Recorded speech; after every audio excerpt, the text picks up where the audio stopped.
ఒక 500 ఎకరాలు అక్కడ గుంటూరు విజయవాడ మధ్యలో ఎక్కడో ఒకసారి తీసుకుని 500 ఎకరాలు నువ్వు కట్టాల్సిన బిల్డింగ్ ఏదో కట్టు, అయిపోతుంది. విజయవాడ గుంటూరు ఎప్పుడో ఒకసారి కలుస్తాయి. సంబంధించి వైఎస్ జగన్మోహన్ రెడ్డి ఆయన పార్టీ వైఎస్ఆర్సీపీ వైఖరి ఒకటే.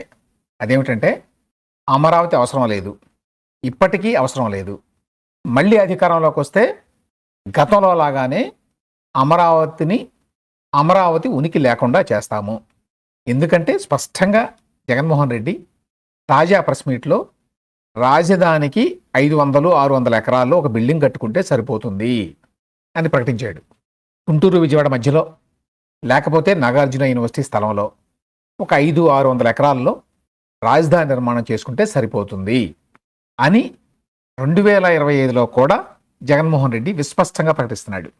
దీని అర్థం ఏంటంటే ఆయన పార్టీ వైఖరి మారలేదు. అమరావతికి సంబంధించి మీరు ఎంత ఖర్చు పెట్టైనా కట్టండి, ఏమైనా చేయండి, నేను మాత్రం మళ్ళీ అధికారంలోకి వస్తే అమరావతి అనేది ఉండదు అని మెసేజ్ ఇస్తున్నాడు.